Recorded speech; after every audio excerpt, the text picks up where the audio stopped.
Yes, so very good morning all of you. आज हम एक आपका जो सब्जेक्ट है वो स्टार्ट कर रहे हैं सीएमए इंटरमीडिएट का पेपर नंबर 5, ठीक है, लॉज एंड एथिक्स। पहले ये पेपर नंबर 6 हुआ करता था, पेपर नंबर 5 हो गया अब, ठीक है। तो लॉज एंड एथिक्स स्टार्ट करे हैं। इस सब्जेक्ट में हम क्या पढ़ेंगे? लॉ क्या होता है, एथिक्स क्या होता है। लॉज एंड एथिक्स बहुत सारी चीज़ों के रिगार्डिंग हमारी कंट्री में क्या क्या कानून बनाए हैं ये हम पढ़ेंगे। अब ये लॉ होता क्या है, सबके मन में सवाल आता होगा ना, तो कोई बता सकता है लॉ क्या होता है? ऑनलाइन वाले चैट पे बता सकते हैं। ठीक है, नोट्स में पढ़ लिया, वेरी गुड। उसके अलावा जो आप पर्सनली कभी जानते थे, लॉ का मतलब रूल्स एंड रेगुलेशंस तो है, लेकिन किस लिए बनाए हैं ये, इनका पर्पस क्या है? क्या सिर्फ पढ़ने के लिए, फिर फॉलो करने के लिए? क्यों, जरूरत क्यों पड़ी? ठीक है, तो क्या सिर्फ डिसिप्लिन मेंटेन करने के लिए लॉ बनता है? ओके, तो हमारी कंट्री में बहुत सारे एक्ट हो रहे हैं। एक्ट बोले तो बहुत सारी एक्टिविटीज, ठीक है। लोग बिजनेस कर रहे हैं, ट्रेड कर रहे हैं, मैन्युफैक्चरिंग कर रहे हैं, सर्विसेज दे रहे हैं, एग्रीकल्चर हो रहा है, इंडस्ट्रीज में लोगों को एम्प्लॉयमेंट मिल रही है। जो भी चीज़ें हम पढ़ रहे हैं, आपका कॉन्ट्रैक्ट्स बन रहे हैं, लोग आपस में अग्रीमेंट बनाते हैं, ये सारी चीज़ें, और बाद में धोखा दे देते हैं। तो ये जो सारी चीज़ें एक्टिविटीज़ हो रही हैं, ये सही मैनर में हो, इसलिए इन एक्टिविटीज़ को रेगुलेट करने के लिए कुछ रूल्स एंड रेगुलेशंस बनाने ज़रूरी थे, ठीक है। रूल्स एंड रेगुलेशंस का मतलब कुछ ऐसी गाइडलाइंस जो सबको फॉलो करनी है। ओके, क्या ये रूल्स एंड रेगुलेशंस हम सब मिलके डिसाइड करते हैं? ओके, कौन बनाता है? Okay, very good. तो ये लेजिस्लेचर क्या होता है? देखो, किसी भी कंट्री में रूल्स एंड रेगुलेशंस बनाता है लेजिस्लेचर, एंड लेजिस्लेचर का मतलब वो अथॉरिटी या वो ग्रुप ऑफ पर्सन जिसको पावर दी है गवर्नमेंट ने कि आप इस कंट्री के लॉ बनाना, ठीक है। अल्टीमेटली कंट्री को चलाती तो गवर्नमेंट है, लेकिन गवर्नमेंट अपनी पावर्स को डेलीगेट कर देती है। बीएसटी क्लास 12th, ठीक है। डेलीगेट करते टाइम लेजिस्लेचर को कहा कि कंट्री का लॉ आप बनाना। अब ये इंडिया का लेजिस्लेचर कौन है? तो इंडिया का लेजिस्लेचर है पार्लियामेंट, ठीक है। पार्लियामेंट मतलब संसद भवन। ऐसे ऐसे बना हुआ है, कुछ ऐसे ऐसे पिलर्स है, ठीक है, पार्लियामेंट। अब पार्लियामेंट का कॉम्पोजिशन देखते हैं कि ये जो इंडिया का लेजिस्लेचर है इसके अंदर क्या है। तो पार्लियामेंट के अंदर 3 कंपोनेंट आते हैं। ये सारी बातें हम अभी तक बचपन की बातें डिस्कस कर रहे हैं, जो आप लोग पढ़ चुके हो पहले, ठीक है। अभी तक तो हमने सब्जेक्ट स्टार्ट ही नहीं किया। पार्लियामेंट में 3 चीजें होती थी। एक होता है लोकसभा, याद आया कुछ? Yes, very good. And president sir, ठीक है। हाउसेस तो 2 ही होते हैं, लोकसभा राज्यसभा, लेकिन ये प्रेसिडेंट सर को क्यों पार्लियामेंट में हम काउंट कर रहे हैं? बिकॉज पार्लियामेंट का मेन एक्ट पढ़ा हमने, लॉ बनाना, कानून बनाना। क्यों? बिकॉज ये कंट्री का लेजिस्लेचर है। अब ये कानून बनता कैसे है? तो देखो, कानून की नीड अराइज होती है, या तो आपका प्राइम मिनिस्टर रेफर करता है, जैसे मोदी जी ने कहा मुझे जीएसटी लाना है, जीएसटी का एक्ट पास करवाओ, तो उसके लिए पार्लियामेंट ने किया उसको, ठीक है। कोई भी लॉ बनाना एंड उसे पास करना तो पार्लियामेंट का काम है, राइट। लेकिन उसे सजेस्ट कोई भी कर सकता है, जैसे पीएम ने सजेस्ट कर दिया, या फिर है ना, पार्लियामेंट देख रही है कि जनता ना बहुत ज्यादा प्रोटेस्ट कर रही है आजकल, तो पार्लियामेंट को खुद को लगाना अगर नीड लगी तो वो खुद भी कोई एक्ट बना देती है। ओके, इस तरीके से तो एक्ट की नीड अराइज होती है, उसे पास करने की ड्यूटी पार्लियामेंट पे है। अब कैसे पास होता है? देखो, सबसे पहले बिल बनता है, वो बिल जाता है लोकसभा में।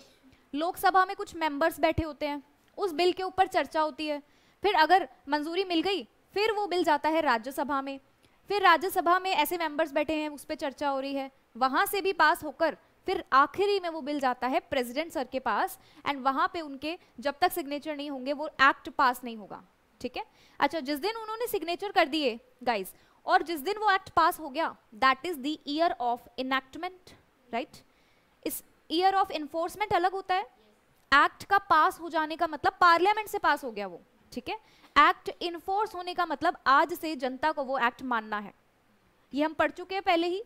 2 साल होते हैं, एक होता है ईयर ऑफ इनैक्टमेंट, हम पूरी लॉ में ये चीज मैं आपसे डिस्कस करूंगी, ईयर ऑफ इनैक्टमेंट, और एक होता है ईयर ऑफ एनफोर्समेंट। इनैक्टमेंट का मतलब है कि इस दिन वो पार्लियामेंट में पास हो चुका है, इस ईयर में, लेकिन इसका मतलब इस ईयर से जनता उसे मानने लग गई है, ठीक है। तो क्या ये पूरा मैकेनिज्म समझ आया आपको? लॉ बनाने की अथॉरिटी किसके पास है? ओके, पार्लियामेंट कौन है हमारी कंट्री का? लेजिस्लेचर, ठीक है। पार्लियामेंट में कौन से कंपोनेंट्स है? 3, प्रेसिडेंट सर। हाईएस्ट अथॉरिटी किसके पास है? वेरी गुड, बिल्कुल गलत। हाँ, क्योंकि अगर उन्होंने मना कर दिया तो बिल अटक जाएगा ना, ठीक है।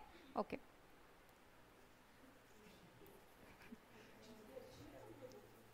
यस। तो अब आ जाते हैं नोट्स पे।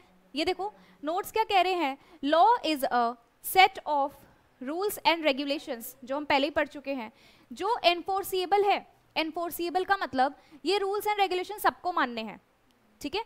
मैं कुछ रूल्स रेगुलेशन बनाती हूँ, आधे बच्चे नहीं मानते, लेकिन पार्लियामेंट के बनाए हुए मानने हैं, ओके, क्योंकि वो एनफोर्सिएबल है, नहीं माना तो पनिशेबल है, ठीक है। आपको इम्प्रिजनमेंट हो सकती है, पेनल्टी मिल सकती है। हम पूरे लॉ में यही पढ़ेंगे कि अगर ये कानून नहीं माना तो क्या सजा पढ़ेंगे, ठीक है, पेनल्टीज, यस। तो ये एनफोर्सिएबल है बाय लॉ, अगर नहीं माना तो फिर कानून सजा देगा। बनाया किसने है? लेजिस्लेचर ने। लेजिस्लेचर मतलब पार्लियामेंट, ओके। क्यों बनाया है? कंट्रोल करने के लिए, रेगुलेट करने के लिए। किसको? कंडक्ट ऑफ पीपल को। तो लॉ समझ में आ गया होगा क्या होता है। अब ये दूसरा पार्ट एथिक्स, जो 15 नंबर का है आपका।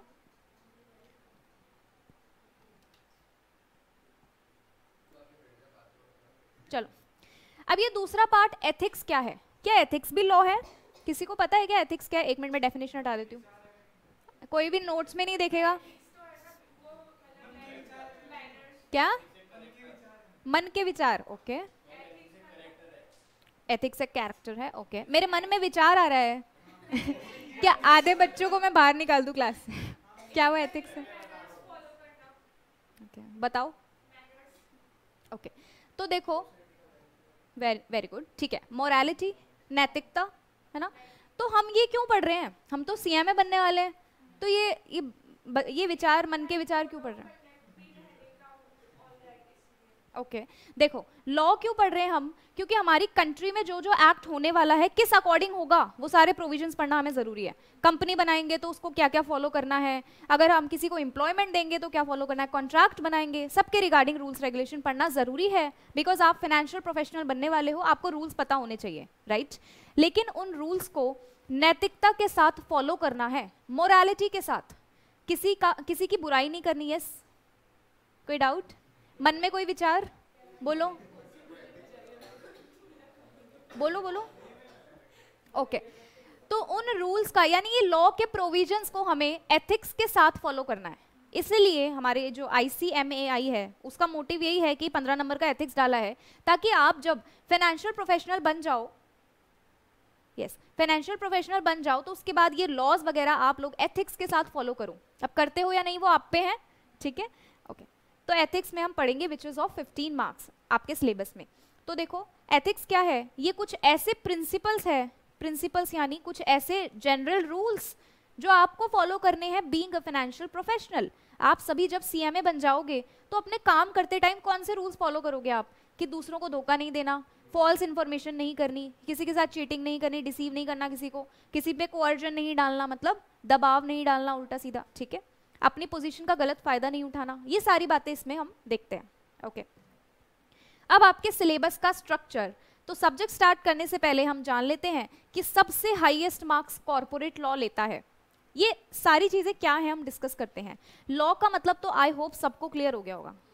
एथिक्स का मतलब भी आई होप थोड़ा बहुत क्लियर हुआ होगा। जब हम एथिक्स में जाएंगे तो और हम उन विचारों पे बात करेंगे, ठीक है। अब कुछ ऐसे लॉज, कुछ ऐसे प्रोविजंस जो हम सिर्फ कॉर्पोरेट के लिए पढ़ेंगे, वो कॉर्पोरेट लॉ है। अब ये कॉर्पोरेट क्या होती है वो हम आगे जानेंगे, थोड़ी सी आपको सस्पेंस बना के रखना है, ठीक है। कॉर्पोरेट क्या है आज हम वही स्टार्ट करने वाले हैं। कमर्शियल लॉ, जितनी भी कमर्शियल एक्टिविटीज है इंडिया में, मतलब ट्रेड करना, ट्रेड करने के लिए हम अग्रीमेंट बनाते हैं।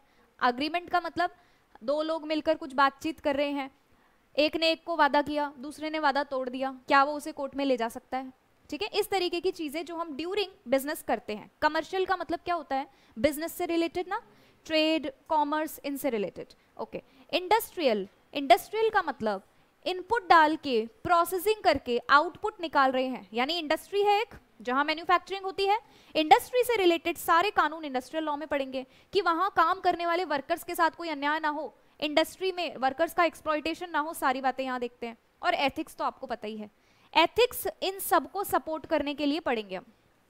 ये जो सारे लॉज हैं इनको सपोर्ट करने के लिए एथिक्स पढ़ते हैं। ऑलराइट, ठीक है।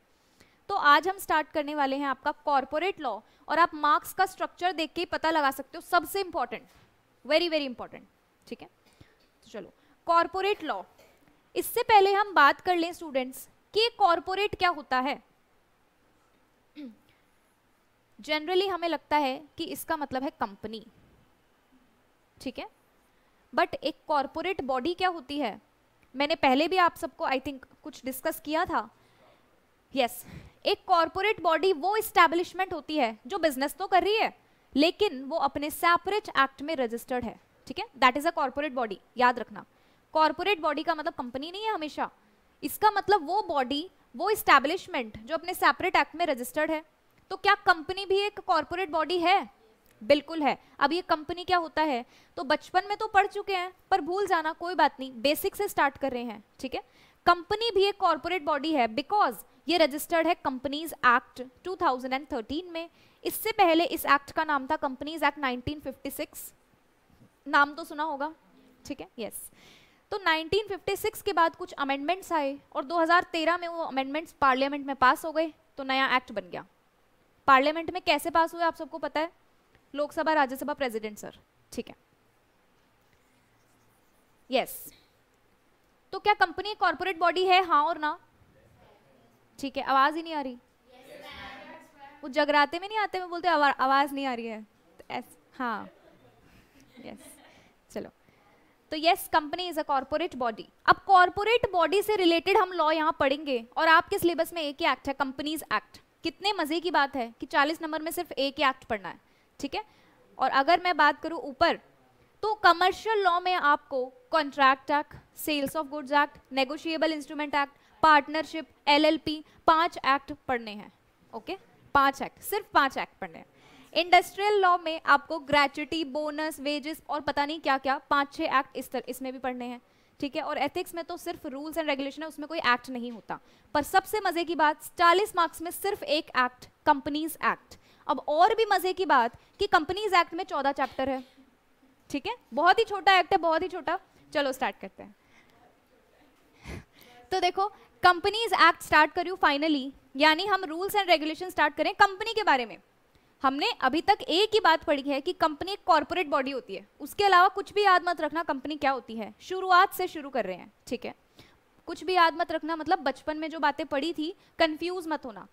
तो देखो, 2 लोग या 2 से ज्यादा लोग जब साथ मिलते हैं और सेम इंटेंशन से, मतलब उनका मोटिव होता है प्रॉफिट कमाना, सेम तरीके का बिजनेस करना, वो लोग साथ में मिलके बिजनेस करते हैं, तो वो एक कंपनी फॉर्म कर सकते हैं। अब आप लोगों के मन में आएगा पार्टनरशिप क्यों नहीं है ये, ठीक है। तो यस, ये कंपनी तभी बनेगी जब वो अपने आप को रजिस्टर करा लेंगे कंपनीज एक्ट 2013 में। तो पहली बात नोट करते जाना, कंपनी के बारे में क्या पढ़ रहे हैं हम। कंपनी बनाने के लिए 2 से ज्यादा लोग होने चाहिए, ठीक है। अब हम वो भी पढ़ेंगे, कुछ कंपनीज में मिनिमम 7 भी चाहिए, वो हम आगे जाके पढ़ेंगे। लेकिन 2 या 2 से ज्यादा लोग साथ में आए हैं, सेम मोटिव है प्रॉफिट अर्निंग, सारी चीजें नोट्स में लिखी है, घबराना नहीं है, आगे पढ़ेंगे, ठीक है, सारी चीजें हैं।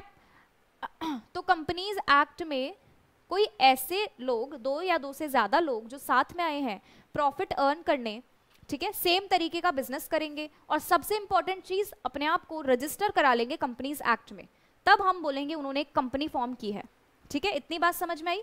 मेन चीजें क्या है कि एक पर्सन नहीं, 2 या 2 से ज्यादा लोग हैं। दूसरी चीज, उनका मोटिव है प्रॉफिट अर्निंग और सेम तरीके का बिजनेस। ऐसा नहीं है ना कि एक कपड़ों का बिजनेस कर रहा है और एक किसी और चीज का बिजनेस, ऐसा नहीं है, सेम तरीके का बिजनेस हो रहा है। और सबसे इंपॉर्टेंट चीज, वो अपने आप को पार्टनरशिप में रजिस्टर करा रहे हैं कंपनीज एक्ट में, भूलना नहीं। कंपनी की डेफिनेशन में पहली चीज यही आनी चाहिए कि ऐसी बिजनेस ऑर्गेनाइजेशन जो कंपनीज एक्ट में रजिस्टर्ड है, ओके। तो देखो आगे पढ़ेंगे इस चीज को। क्या आपने कंपनीज एक्ट, कंपनी की डेफिनेशन याद कर ली है? A company is a company which is registered under companies act 2013, that's it, इतनी सी डेफिनेशन, खुश? पर ये एक्ट इतना इजी नहीं है। चलो देखो, इस एक्ट में टोटल 29 चैप्टर्स है। ये एक्ट देखो किस, इसका स्ट्रक्चर क्या होता है? एक एक्ट मतलब कानून, कानून में जहां रूल्स होंगे वो रूल्स ना चैप्टर वाइज होते हैं। जैसे आपकी बुक के चैप्टर्स होते हैं वैसे ही वो कानून भी कॉन्स्टिट्यूशन में चैप्टर वाइज लिखे हैं। हर चैप्टर में कुछ सेक्शंस हैं, सेक्शंस पढ़ेंगे, और हर सेक्शंस में प्रोविजंस लिखे हैं।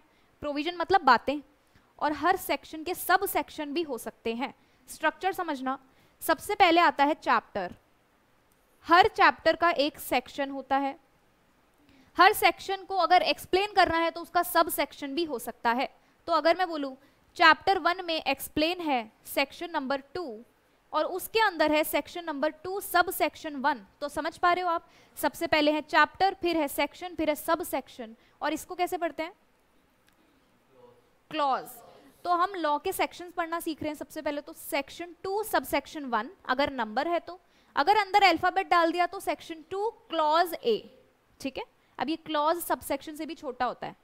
ऑलराइट, तो आई होप आप ये स्ट्रक्चर बना पा रहे हो अपने मन में, एक हायरार्की क्रिएट हो गई होगी। यस। तो कंपनीज एक्ट में टोटल कितने चैप्टर्स हैं? एमसीक्यू में आ सकता है, ये आपकी एनसीईआरटी में है। बिल्कुल, 29 चैप्टर्स कंटेन करते हैं 470 सेक्शंस, टोटल 470 सेक्शंस, बस इतना छोटा सा एक्ट, ठीक है? सिर्फ 470 सेक्शन, पर घबराना नहीं है, पूरे के पूरे सेक्शन आपके सिलेबस में नहीं है। हमारे सिलेबस में कुछ इसके हाफ सेक्शंस है और कुछ सेक्शंस डायरेक्टर से रिलेटेड है, बस इतनी सी बात है, ठीक है? तो अभी के लिए क्या पढ़ा? कंपनी क्या होती है? A company is a company which is registered under Companies Act 2013, ठीक है? Companies Act 2013 contains 29 chapters which includes 470 sections. That's it.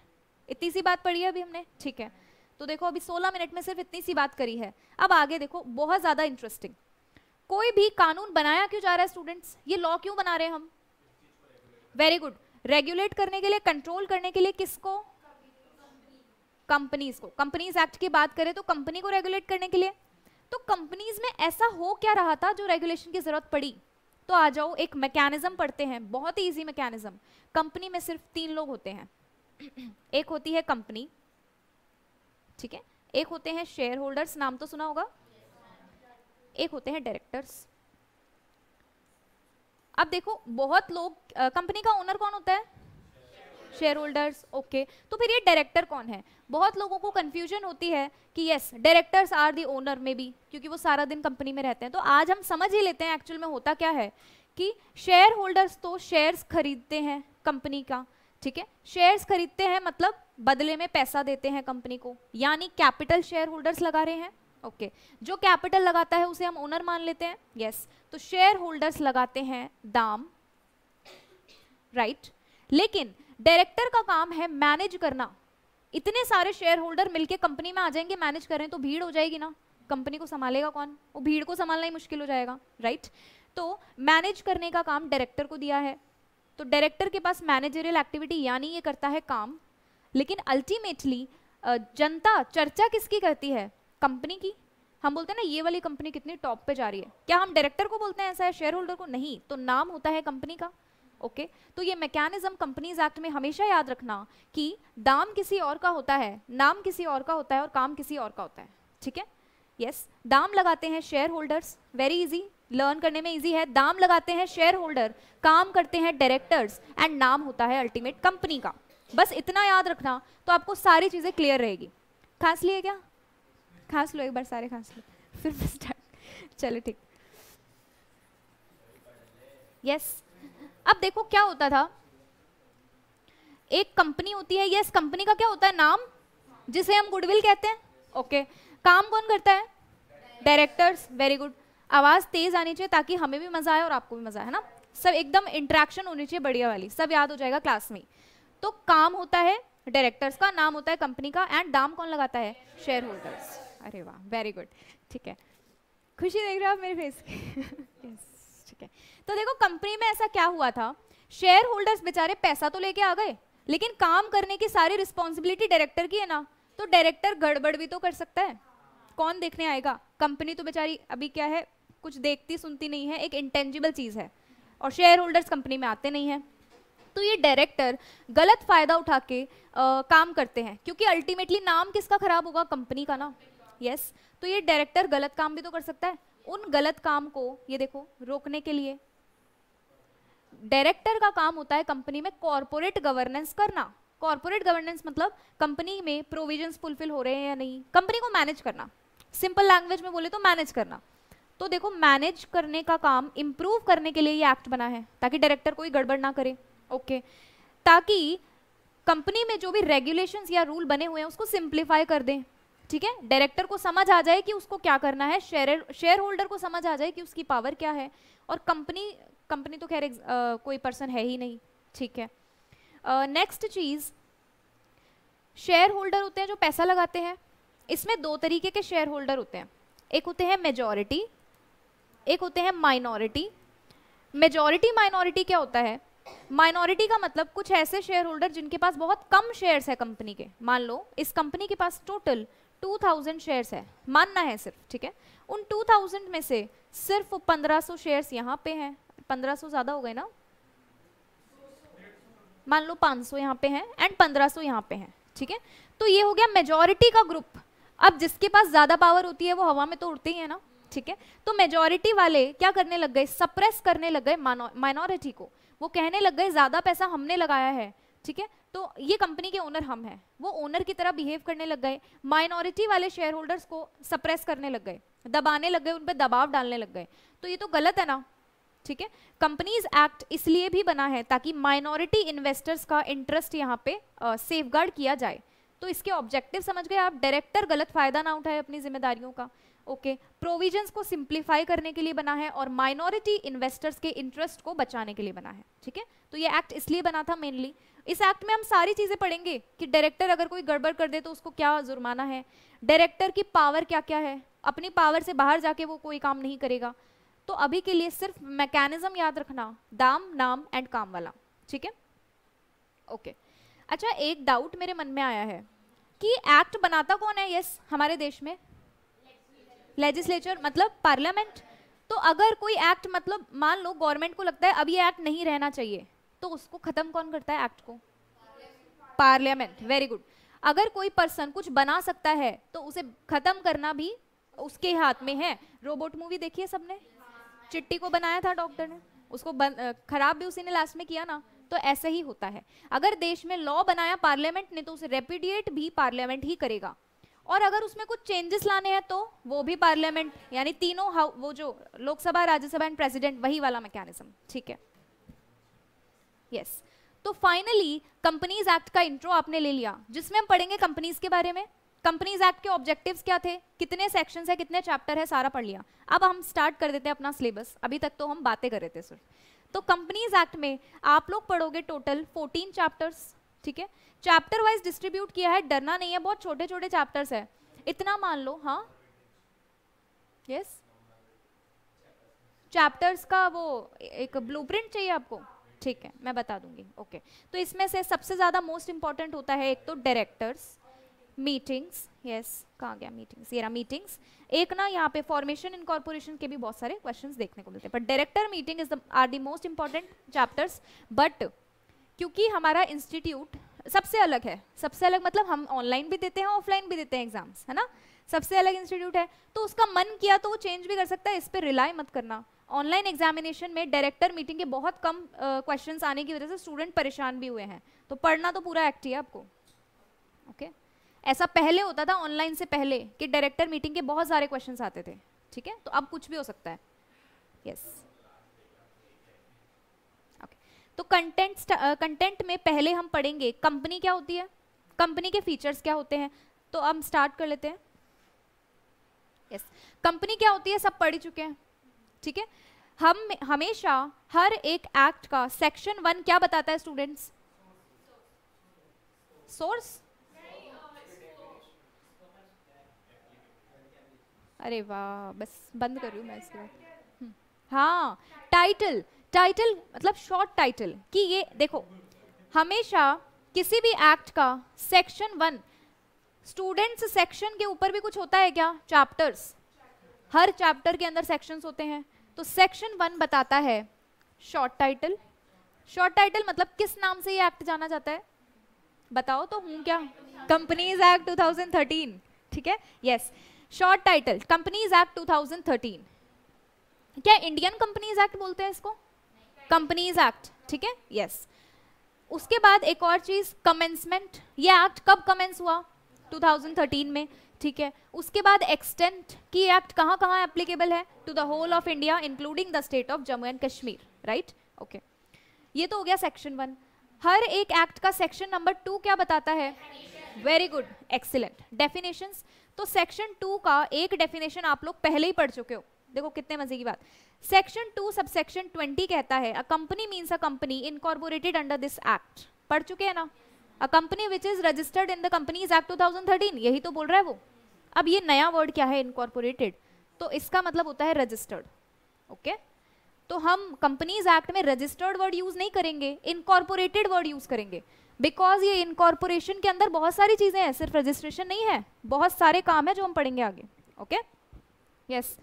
अब देखो यहाँ पे आगे क्या लिखा है, अंडर दिस एक्ट, या तो कंपनीज एक्ट 2013 में रजिस्टर्ड हो या फिर एनी प्रीवियस लॉ, मैंने बताया था ना इससे पहले इसका नाम क्या था, 1956, तो वहां भी रजिस्टर्ड हो तो चलेगा, ठीक है, ओके। तो ये सारी जो कहानी है ये वही है जो हम पढ़ चुके हैं। जब कुछ लोग आते हैं, लाइक माइंडेड पर्सन, यानी सेम तरीके से सोचने वाले लोग आते हैं, बिजनेस करने के लिए आते हैं, ठीक है। कंपनी एक कॉर्पोरेट बॉडी है, ये सारी बात पढ़ चुके हैं हम, yes. What is a corporate body, very good, excellent, ठीक है। क्या कॉर्पोरेट बॉडी सिर्फ कंपनीज होती है, नहीं, हाँ,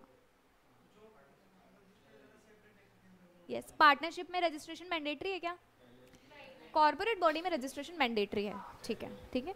अच्छा, एक और चीज, हाँ, इसी से हम एक और चीज डिस्कस कर लेते हैं कि कंपनी में कोई ऑप्शन नहीं है, रजिस्टर करवाना ही पड़ेगा, क्योंकि देखो ना डेफिनेशन में लिख दिया इनकॉर्पोरेटेड, रजिस्ट्रेशन होना चाहिए इसका।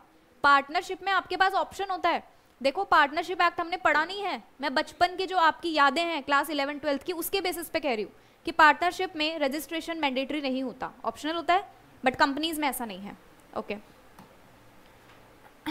अब हम कंपनी के बारे में कुछ और फीचर्स पढ़ेंगे। तो देखो पहले क्या होता था, पहले के जमाने में, अभी भी होता है, 2 या 2 से ज्यादा लाइक माइंडेड पीपल, मतलब एक जैसा सोचने वाले लोग आते थे, साथ में बिजनेस करते थे, सब कुछ बहुत अच्छा चलता था और उसे हम पार्टनरशिप कहते थे, ठीक है।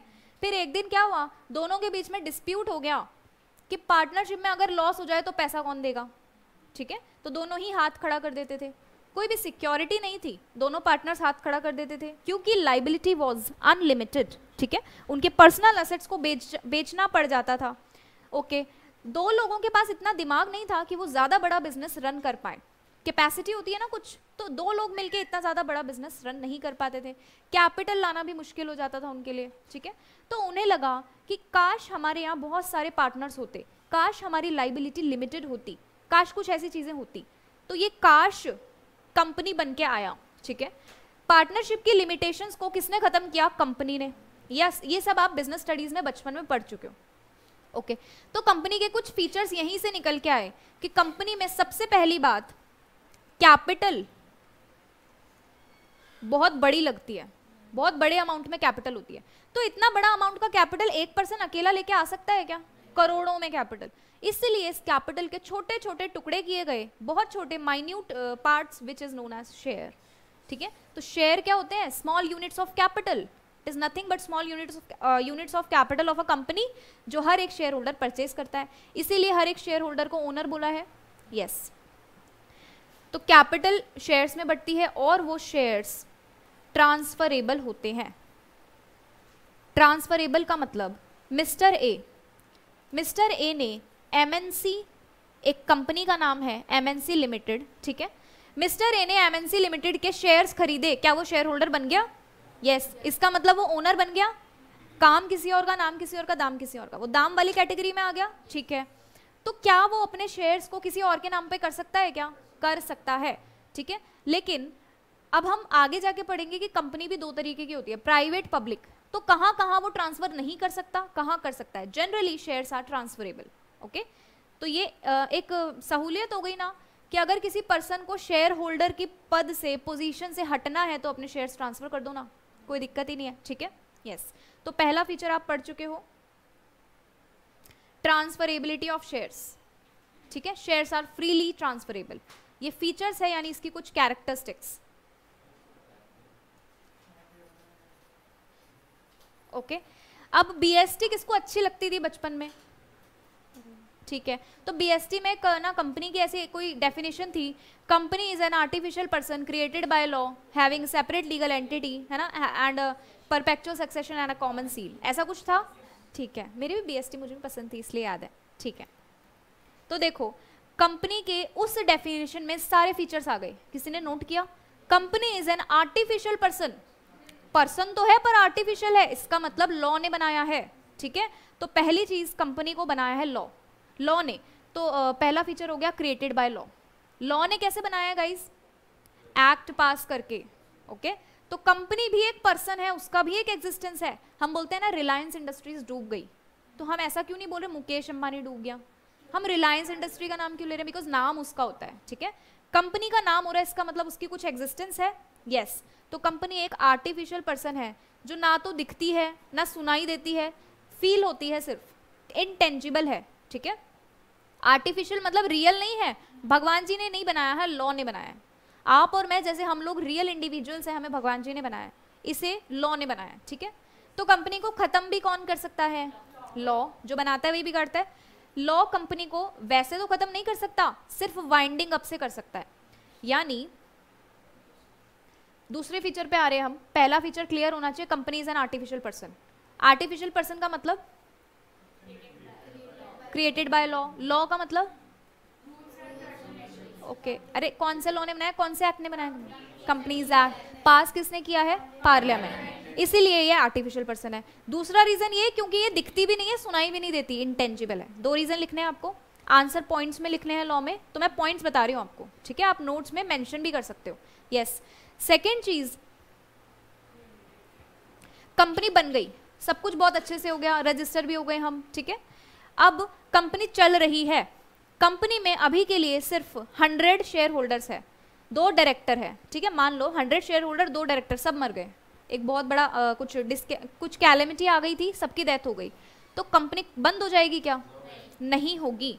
तो कंपनी का फीचर है कि परपेचुअल सक्सेशन, मेंबर्स में कम मेंबर्स में go but company goes on for ever, ठीक है। फिर कंपनी को चलाएगा कौन, तो गवर्नमेंट कोई अपॉइंट कर देगी बंदा, लेकिन कंपनी बंद नहीं होगी, ओके। ये हम आगे जाके सारी चीजें पढ़ेंगे। कंपनी के चाहे शेयर होल्डर चले जाए चाहे डायरेक्टर चल जाए, कंपनी एक सेपरेट लीगल एंटिटी है, उसकी खुद की एक एग्जिस्टेंस है, तो इसीलिए सेकेंड चीज आप पढ़ोगे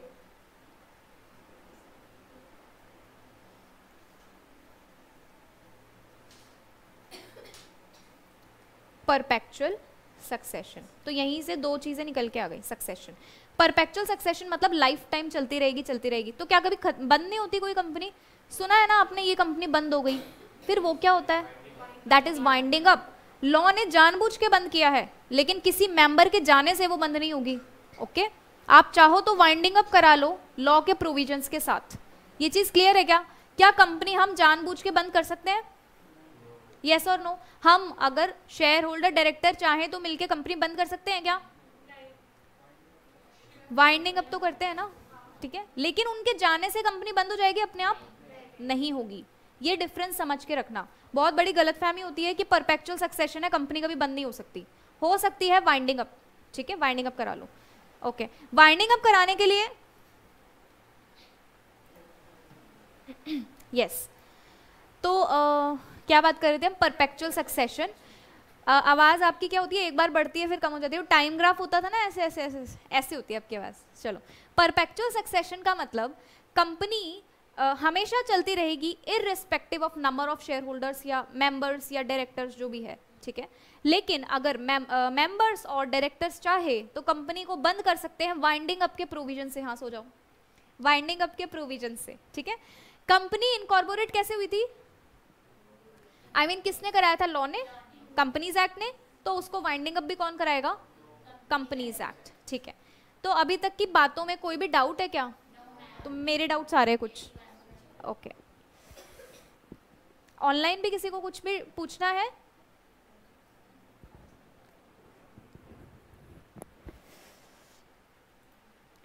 हर्षिता कोमल, अभी तक तो बेसिक है, कुछ पूछने वाला वैसे बनता नहीं है, ठीक है, ओके। तो मुझे आप लोग बताओ कि एक कंपनी जो आज बनी है, ठीक है,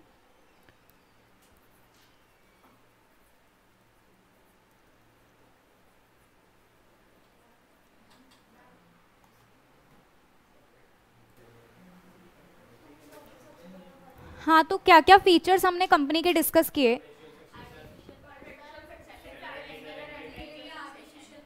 हाँ, ठीक है, very good very good. Transferability को भूल गए थे ना सब, यस। तो कंपनी क्या थी? कंपनी एक ऐसी सेपरेट लीगल एंटिटी जो लॉ ने बनाई है, यानी आर्टिफिशियल पर्सन है। क्यों बनाई गई है? ताकि ये जो दो या दो से ज्यादा लोग साथ में बिजनेस करने के पर्पज से आते हैं, कंपनीज एक्ट में रजिस्टर करते हैं। तो एक और फीचर हो गया इनकॉर्पोरेटेड अंडर कंपनीज एक्ट, ये भी लिख सकते हो आप, ठीक है। Created by law, artificial person, perpetual succession, members के जाने से आने से कंपनी को कोई फर्क नहीं पड़ता, ठीक है।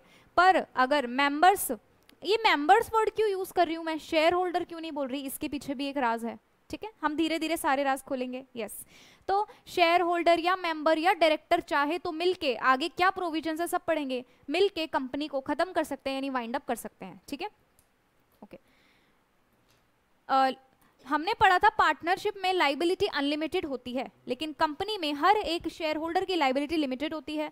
लिमिटेड कहां तक कि अगर कंपनी का दिवाला निकल गया, मान लो दिवाला निकलना मतलब कंपनी इंसॉल्वेंट हो गई, कंपनी की liabilities are more than its asset, तो इस केस में लाइबिलिटीज को चुकाएगा कौन?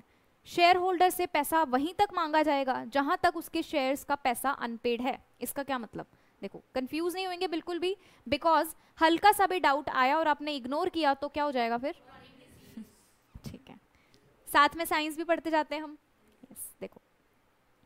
तो आप लोगों ने एक पर्सन था मिस्टर, हाँ, वो अनलिमिटेड कंपनीज होती है, टाइप्स ऑफ कंपनीज में पढ़ेंगे हम, ठीक है। कुछ ऐसी कंपनीज भी है जिनमें शेयर होल्डर्स की लाइबिलिटी अनलिमिटेड भी हो सकती है, ठीक है, वो सारी चीजें पढ़ेंगे, सारा सस्पेंस धीरे धीरे खुल जाएगा। तो मिस्टर चुट्टन, ये जनरल बातें हैं, ऐसे तो कुछ कंपनीज वो भी होती है जहाँ शेयर्स ट्रांसफर नहीं होते, ठीक है, तो ये जनरल बातें हैं जो मोस्टली कंपनीज पे लागू होती है। मिस्टर चुट्टन ये एक कंपनी के शेयर होल्डर हैं, एक कंपनी का पर शेयर ₹100 का था, हो सकता है ना, कोई दिक्कत नहीं है, प्रीमियम पे इशू हो सकता है, शेयर्स डिस्काउंट पे इशू होते हैं क्या? अरे वाह, डिबेंचर्स होते हैं सिर्फ, ठीक है, पहले हुआ करते थे, हो सकता है आपने पहले कभी सुना हो, पहले हुआ करते थे, अब नहीं होते, यस। तो मिस्टर चुट्टन ने शेयर खरीदा, ₹100 का शेयर था, उन्होंने ऐसे 500 शेयर्स खरीदे, खरीद सकते हैं ना, कितने भी शेयर्स खरीदो, ओके।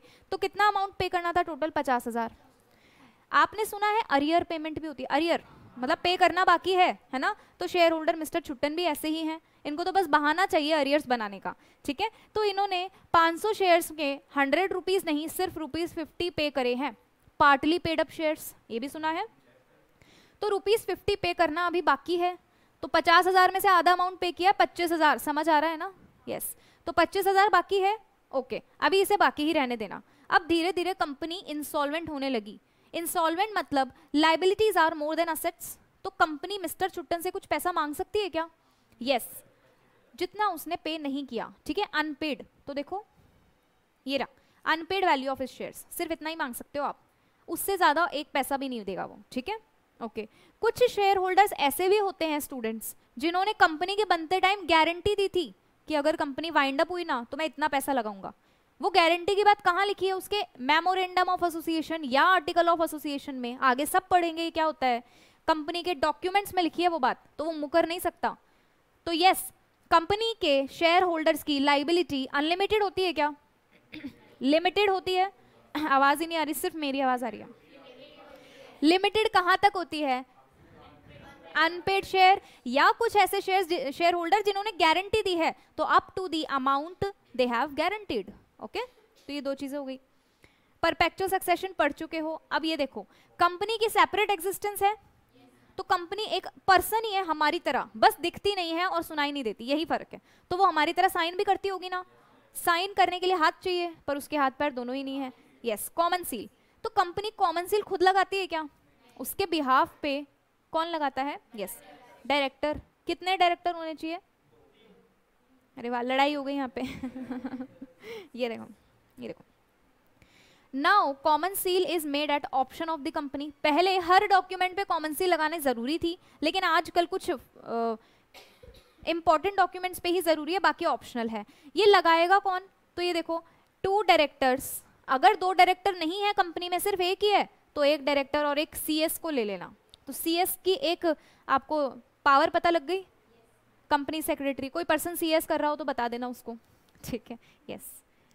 अच्छा, एक और चीज, कंपनीज एक्ट पढ़ते पढ़ते आप सीएमए का स्कोप भी पढ़ते जाओगे, कहाँ कहाँ सीएमए का काम होता है हम पढ़ेंगे, ठीक है। सीएमए को कहाँ कहाँ कंपनी में काम मिलता है। यस।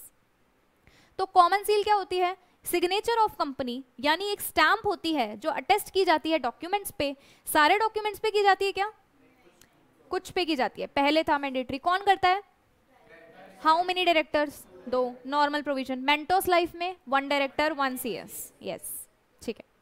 सेपरेट प्रॉपर्टी, कंपनी के जो भी असेट्स होते हैं उस पे शेयर होल्डर्स का कोई राइट नहीं है। शेयर होल्डर्स को ओनर बोल तो रहे हो आप, लेकिन ये गलत टर्म है। कंपनी खुद एक सेपरेट एग्जिस्टेंस रखती है, तो उसका कोई ओनर हो ही नहीं सकता, ठीक है। कंपनी खुद अपनी ओनर है, तो उसकी जो भी असेट्स है वो कंपनी के नाम पे होती है। मुकेश अंबानी के नाम पे कोई एसेट नहीं है, रिलायंस इंडस्ट्रीज के नाम पे असेट्स है, ठीक है। यस, तो सेपरेट प्रॉपर्टी। अब देखो, क्योंकि कंपनी एक सेपरेट लीगल एंटिटी है, उसको किसी ने उसके साथ किसी ने चीटिंग की तो वो केस कर सकती है। यस, कंपनी अपने नाम से केस कर सकती है, बिल्कुल कर सकती है। तो company can sue others and can be sued others, उस पे भी लोग केस कर सकते हैं, ठीक है। तो ये जनरल फीचर्स है जो बचपन में आप सब पढ़ चुके हो, मतलब 11th 12th, ठीक है। अभी बस रिवाइज करें यहाँ तक। हाँ, सेपरेट प्रॉपर्टी मतलब कंपनी अपने नाम से किसी की प्रॉपर्टी अक्वायर भी कर सकती है, और उसके असेट्स पे सिर्फ उसी का राइट है, मतलब वो शेयर होल्डर्स के नहीं है असेट्स, कंपनी के असेट्स है, ठीक है। आप लोग बनाते हो ना अकाउंट्स में balance sheet of ABC limited, balance sheet of director का नाम क्यों नहीं लिखा? क्योंकि वो कंपनी की असेट्स लाइबिलिटीज है, ओके। यस, देख लो, कोई भी डाउट है क्या यहाँ तक? सीयू, अच्छा सीयू, मुझे लगा सीयू, ओके सीयू। कोई भी डाउट आ रहा है कि क्या? यस, बोलो।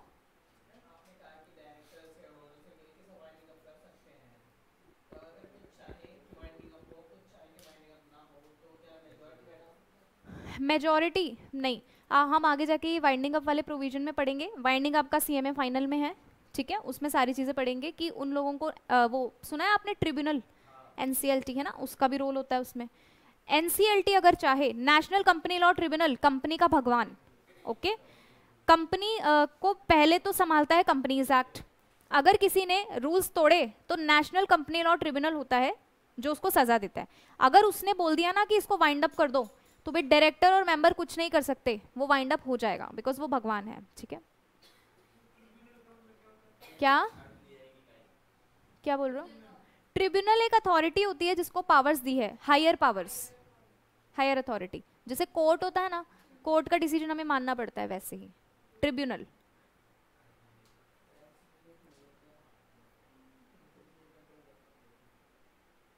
देख लो यहाँ तक, कोई भी डाउट नहीं है? ओके, ऑनलाइन में भी किसी को डाउट नहीं है? बहुत बेसिक चीज़ है वैसे तो। चलो अब एक नया टॉपिक स्टार्ट कर रही हूँ सिर्फ, ठीक है, खत्म हम नेक्स्ट क्लास में हो सकता है करें।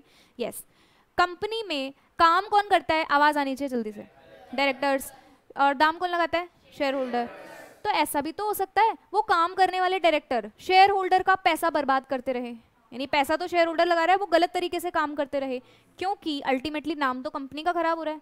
तो कंपनी की सेपरेट एग्जिस्टेंस है, ये एक लूप होल है। लूप होल मतलब कमी है, इस कमी का फायदा उठा सकते हैं ना डायरेक्टर, ठीक है। तो सब कंपनी की सेपरेट एग्जिस्टेंस एक पर्दे की तरह है, ये रहा, ठीक है। ये पर्दा क्या है? कंपनी की सेपरेट एग्जिस्टेंस, ये पर्दा। इस पर्दे के पीछे छुप के ये जो डायरेक्टर है ना, ये बैठा है, देखो मजे कर रहा है, कंपनी के पैसों को उड़ा रहा है। कंपनी का नहीं, वो शेयर होल्डर का पैसा है, और नाम किसका खराब हो रहा है? कंपनी का। यानी ये घोटाले कर रहा है अंदर ही अंदर, जनता को डिसीव कर रहा है, ठीक है, चीट कर रहा है, मिसकंडक्ट कर रहा है कंपनी के नाम पे। अब ये देखो कौन आया, ये आए हैं कोर्ट के लोग, मतलब जुडिशरी। ये जुडिशरी लॉ के प्रोविजंस को यूज करके ऐसे डायरेक्टर्स को पकड़ सकते हैं, ऐसे डायरेक्टर्स जो कंपनी की सेपरेट एग्जिस्टेंस का फायदा उठा के जनता को चीट कर रहे हैं, शेयर होल्डर को चीट कर रहे हैं, कंपनी को चीट कर रहे हैं, ये देखो मजे कर रहे हैं, किसी रेस्टोरेंट में बैठ के खाना खा रहा है। ओके, तो ये देखो कोर्ट आएगा, यानी जुडिशरी आएगी, लॉ आएगा और ऐसे डायरेक्टर्स को सजा देगा। तो ये टॉपिक है आपका lifting of the corporate wheel. Corporate wheel मतलब कंपनी का घूंघट, घूंघट इसका लिटरल मीनिंग बता रही हूं मैं, इसको बोलते हैं घूंघट, ठीक है, पर्दा। ये पर्दे का मतलब क्या है, सेपरेट एग्जिस्टेंस। इस पर्दे के पीछे छुप जाते हैं डायरेक्टर्स और उस पर्दे को उठा कौन रहा है, ये देखो कोर्ट, ठीक है। तो यहाँ पे यही बातें लिखी है, जहां पे कोई डायरेक्टर फ्रॉडुलेंट या डिसऑनेस्ट यूज करेगा कंपनी के नाम का, तो कोर्ट आएगा, कॉर्पोरेट एंटिटी के मैटर में घुसेगा और सारी चीजें चेक करेगा और फाइनली उनको सजा मिल जाएगी, जेल की सजा मिले, पेनल्टी मिले, एज द केस में भी। सारी पेनल्टीज कंपनीज एक्ट में लिखी है। क्या ये टॉपिक समझ आया, ये क्या है? ओके, अब देखो ये lifting up of corporate wheel topic आने का मकसद क्या था, मतलब ऐसे कौन कौन से काम होते हैं, डायरेक्टर्स ऐसा क्या क्या करते हैं। तो पहले तो वो कंपनी के रेवेन्यू को यूज कर लेते हैं। अब दो चीजें होती है स्टूडेंट्स, एक होता है रेवेन्यू, एक होता है प्रॉफिट। क्या दोनों को इसमें डिफरेंस, दोनों में डिफरेंस पता है क्या किसी को, बताओ? ठीक है, ओके, प्रॉफिट कौन सा पार्ट होता है, मतलब ऐसा क्या होता है प्रॉफिट में? वेरी गुड, एक्सीलेंट, ठीक है, चलो बढ़िया। तो रेवेन्यू मतलब टोटल कितना पैसा जेब में आया, उसमें से खर्चा दे दिया, अब कितना बच गया, दैट इज प्रॉफिट, ठीक है। तो जितना भी पैसा कंपनी के नाम पे आ रहा है, उस रेवेन्यू को डायरेक्टर मिसयूज कर सकते हैं ना, बिकॉज मैनेज तो वही कर रहे हैं, ठीक है। तो उस रेवेन्यू को प्रोटेक्ट करने के लिए कॉर्पोरेट व्हील लिफ्ट अप की जाती है। वेरी वेरी इंपॉर्टेंट, ऐसा का ऐसा उठ के आ जाता है ये टॉपिक, ऐसा का ऐसा। बताओ कौन से ऐसे केसेस है जिस केस में कॉर्पोरेट व्हील लिफ्ट अप की जाएगी, डायरेक्ट क्वेश्चन आ जाता है ऐसा का ऐसा, ठीक है। तो ये points as it is learn करने हैं आपको, अपने वर्ड्स में नहीं लिखना, इसकी एक्सप्लेनेशन अपने वर्ड्स में लिख देना, ओके। यस, सेकेंड चीज है, कुछ ऐसे देश जिसके साथ हमारे देश का झगड़ा चल रहा है, मान लो इंडिया पाकिस्तान का वॉर चल रहा है, ठीक है। तो ऐसी कोई कंपनी नहीं होनी चाहिए जो पाकिस्तान के साथ टाई अप करके इंडिया में खुली हो, हम मान लेंगे वो हमारी एनिमी कंपनी है, ठीक है। यानी at the time of Wars, जब हमारे देश का किसी दूसरे देश के साथ वॉर चल रहा है, तो उस देश के साथ इंडिया की कोई कंपनी रिलेशन नहीं रखेगी। अगर रख रही है तो कोर्ट को शक हो जाएगा कि डायरेक्टर्स क्या कर रहे हैं, कुछ चीटिंग कर रहे हैं, ठीक है। तो ऐसे केस में जहां पे कंपनी का एनिमी कैरेक्टर बाहर आता है, यहां पे भी कॉर्पोरेट व्हील लिफ्ट अप करने की जरूरत है, ओके। क्लियर है ना? मैं क्वेश्चंस पूछूंगी, इस पे डाउट मत रखना, ठीक है। अगर डायरेक्टर कोई फ्रॉड करते हैं, तो फ्रॉड को क्या नाम है, बाहर लाने में या फिर उसको दूर करने में या फिर उसको रोकने के लिए भी कॉर्पोरेट व्हील लिफ्ट अप की जाती है। फ्रॉड का मतलब क्या होता है कि पहले आपने धोखा देना, पहले आपने कुछ और कहा था, जैसे फॉर एग्जाम्पल डायरेक्टर ने कहा था कि हमारी नई नई कंपनी खुली है, हम बिस्किट्स बेचते हैं और बिस्किट्स के साथ डॉगी के बिस्किट्स बेचते हैं, डॉगी के खाने वाले पेडिग्री जैसा कुछ, और बिस्किट्स के साथ उसके जो नेक का बेल्ट होता है ना, वो फ्री में देते हैं, ठीक है। तो जनता ने उस बेल्ट के लालच में सारे बिस्किट्स तो खरीद लिए, लेकिन वो फ्री वाली चीज उन्होंने दी ही नहीं, फॉल्स स्टेटमेंट, ठीक है। यहाँ पे जनता को फ्रॉडुलेंट मैनर से रेवेन्यू इकट्ठा कर लिया और उसके बाद वो कंपनी भाग गई। क्या किसी ने हेरा फेरी मूवी देखी है? फिर हेरा फेरी, यस, वो 25 लाख 25 दिन में डबल, हाँ, फ्रॉड हो रहा है यहाँ पे। ये देखो कितनी जल्दी याद आया, हाँ हाँ, अब जाके इंटरेस्ट दिखा है मुझे इस बच्चे में, हाँ हाँ यस। तो वो भी क्या था, एक फ्रॉडुलेंट मैनर में ही कुछ जनता को डिसीव करने के लिए था ना। अगर ऐसी कंपनी कोई आती है और अगर कोर्ट को शक हो गया, तो फिर कॉर्पोरेट व्हील को लिफ्ट अप कर दिया जाएगा। ये कॉर्पोरेट व्हील क्या है? यस, ये पर्दा किसे बोल रहे हैं हम? Separate legal entity. मान लो इनडायरेक्ट क्वेश्चन आ गया कि बताओ कंपनी के कौन से फीचर को कॉर्पोरेट व्हील बोला गया है? सेपरेट लीगल एंटिटी, ठीक है। ये कंसेप्ट आया ही क्यों? सेपरेट लीगल एंटिटी की वजह से, यस। तो उसको लिफ्ट अप कौन करता है? वेरी गुड, वेरी गुड, ठीक है, ठीक है। अगर कोई ऐसी पब्लिक पॉलिसी बनी हुई है, पब्लिक पॉलिसी, मान लो ऐसी पब्लिक पॉलिसी है कि इस एरिया में आके कंपनीज को मैन्युफैक्चरिंग प्रोसेस नहीं करना, क्योंकि उससे जनता की हेल्थ खराब होती है। तो जनता के भले के लिए कोई पब्लिक पॉलिसी बनी है, उसको अगर कोई कंपनी आके उसको ब्रेक करती है या कुछ भी ऐसा करती है जो अगेंस्ट दी पब्लिक पॉलिसी है, तो फिर ये कॉर्पोरेट व्हील लिफ्ट अप की जाएगी ना, ठीक है। कंपनी मेयर शैम और क्लॉक, मतलब दिखती कुछ और है पर एक्चुअल में कुछ और है, ठीक है। कंपनी दिखाती तो है कि हम बहुत ही प्रॉफिटेबल कंपनी है, जनता का भला करते हैं, ठीक है, लोगों के बारे में सोचते हैं, एनवायरनमेंट के बारे में सोचते हैं, बट एक्चुअल में अंदर कुछ और ही हो रहा है। सिंघम मूवी, उसका विलन एक्चुअल में वो पॉलिटिशियन होता है ना उसमें, तो वो एक्चुअल में पब्लिक के सामने दिखाता है कि मैं एक बहुत ही अच्छा पर्सन हूँ, बट वो एक्चुअल में कुछ और होता है। तो इसी तरीके से कंपनी मेयर शैम और क्लॉक, ठीक है, एक्चुअल में कुछ और दिखा रही है बट असलियत कुछ और है। कोर्ट को जरा सा भी शक हुआ तो कॉर्पोरेट व्हील लिफ्ट अप कर ली जाएगी, ठीक है।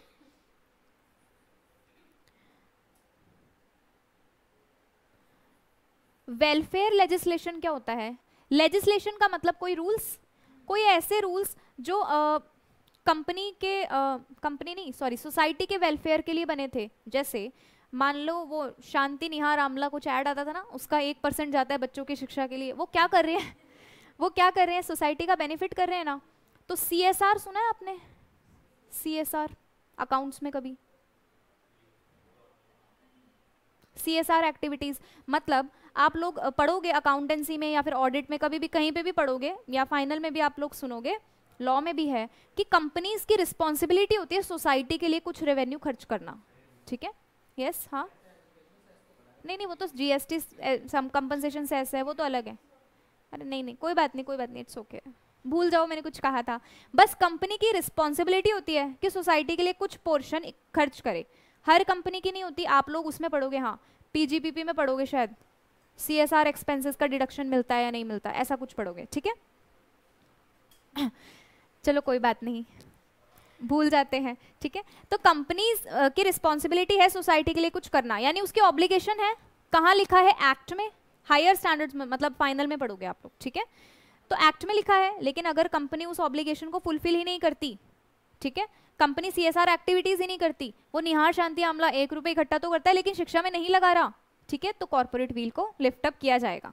यानी क्लेम तो कर रहे हो आप कि मैं ना जनता का भला कर रहे हैं, हम जनता का भला कर रहे हैं। आजकल उसमें भी हुआ है ना, वाओ वाला जो ब्रांड है, wow skin care and science, है ना, उसके अगर आप कोई प्रोडक्ट ऑर्डर करते हो तो उसके साथ सीड्स मिलते हैं, तो ये क्या है, एनवायरनमेंट की तरफ कोई कदम, ठीक है। तो ऐसे कुछ ऑब्लिगेशंस अगर लीगली कंपनी पे लगती है और वो फुलफिल नहीं कर रही तो फिर ये लिफ्ट अप किया जाएगा। Yes, where a company act as an agent of its share holder, जहां कंपनी ऐसा दिखाती है कि मैं अपने शेयर होल्डर्स की एजेंट हूं। क्या कंपनी अपने शेयर होल्डर्स की एजेंट हो सकती है कभी? उसकी खुद की सेपरेट लीगल एग्जिस्टेंस है, शेयर होल्डर्स सिर्फ पैसा लगाते हैं और बदले में डिविडेंड लेते हैं, उनका इतना ही रोल है। कहीं कहीं उनको वोटिंग राइट्स मिल जाते हैं, वो अलग बात है, सब पढ़ेंगे आगे, ठीक है। कंपनी अपने शेयर होल्डर की एजेंट नहीं हो सकती, पर अगर वो ऐसा दिखाए तो कोर्ट को शक हो जाएगा। ऐसा क्यों दिखाएगी कंपनी कि मैं शेयर होल्डर की एजेंट हूं?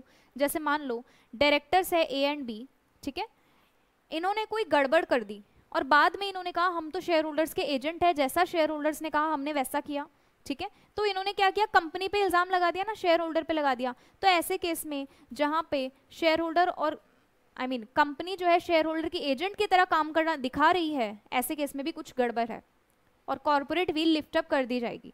तो ये सारे केसेस, और लास्ट में ये कोर्ट ने कोई ऑर्डर दिया था कि आगे से इस इलाके में बिजनेस मत करना या आगे से ऐसा काम मत करना, पर उसने कर दिया, तो कोर्ट फिर से उसका कॉर्पोरेट व्हील लिफ्ट अप कर देगी, ठीक है। तो ये सारे केसेस आपको याद होने चाहिए, ये सारे केसेस मैं कभी भी पूछ सकती हूँ। यस, यहाँ तक कोई डाउट है किसी को? कोई भी डाउट नहीं है, ठीक है। टैक्स की चोरी करना इसी में आ जाएगा ना, पब्लिक पॉलिसी के खिलाफ कर दिया उसने, है ना, तो ये सारे पॉइंट्स में ही आ जाएगा, वो आप एक्सप्लेन कर सकते हो, लेकिन पॉइंट्स एज इट इज हमें याद रखने हैं। मेयर शैम और क्लॉक समझाओ।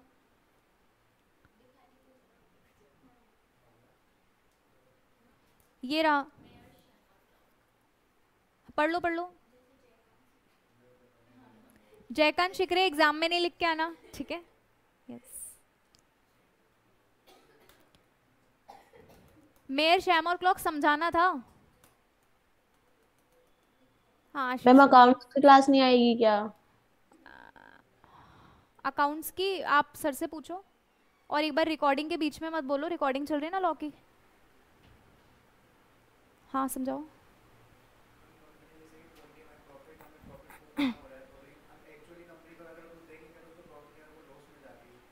हाँ मतलब दिखा कुछ और रही है, एक्चुअल में कुछ और है, ठीक है। तो इतना ही बोल देते ना ऐसे, नहीं बाकी के बच्चे। यस चलो ठीक है, तो मैं आज की क्लास कंक्लूड कर रही हूँ, इतना आप सब रिवाइज करना, ठीक है।